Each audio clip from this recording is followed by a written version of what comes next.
Cuando un hombre nace de nuevo en Cristo Jesús, su alma no cambia.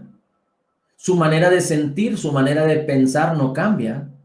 Su manera de ver las cosas no cambia. Su manera de expresarse no cambia. Su cuerpo sigue siendo igual. Si era alto, sigue siendo alto. Si es chaparro, sigue siendo chaparro. Si es delgado, sigue siendo delgado. Si es robusto, sigue siendo robusto.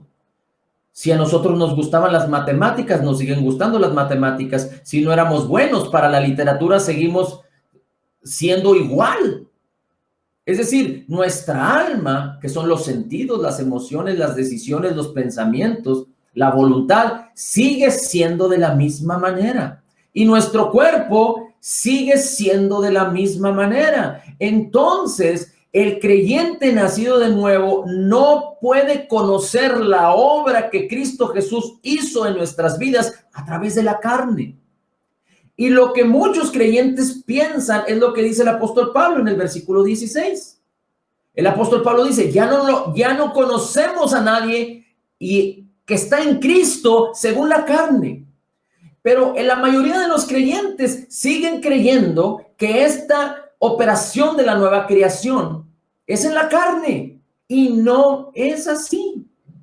No sucede así. No es así y no funciona así. De tal manera que la gente tropieza, la gente se ve frustrada, la gente no entiende, está confundida, no puede tener un entendimiento claro y por lo tanto no puede tener una relación y una comunión clara, bendita, cercana con la palabra, con el Espíritu Santo, con el Señor Jesucristo, con el Padre.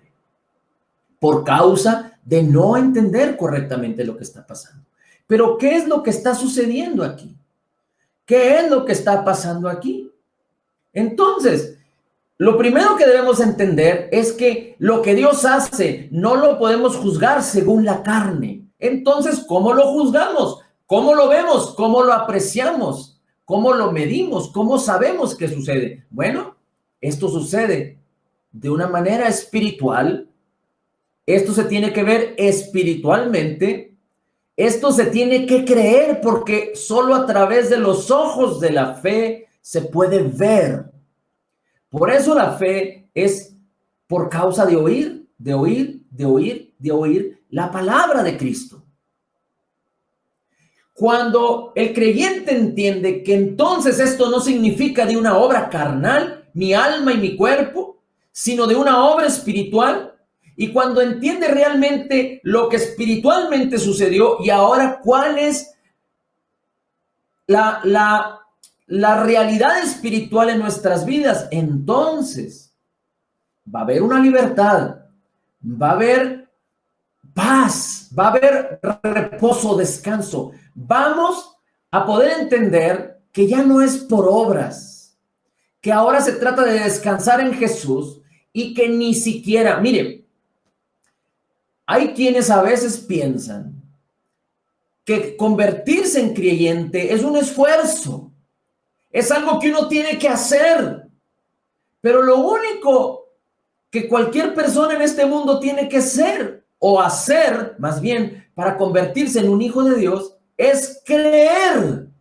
en Jesús y que Jesús pagó el precio, pagó nuestras deudas, Él pagó por nuestros pecados y resucitó para nuestra justificación. Es creer en que en Jesús tenemos el perdón de nuestros pecados, la justificación que es a través de la fe. Inclusive, dice la Escritura, que la salvación es por gracia, a través de la fe y no es por obras. Entonces, no se trata de algo que nosotros hagamos para recibir salvación, pero se trata de lo que nosotros creemos para ser salvos.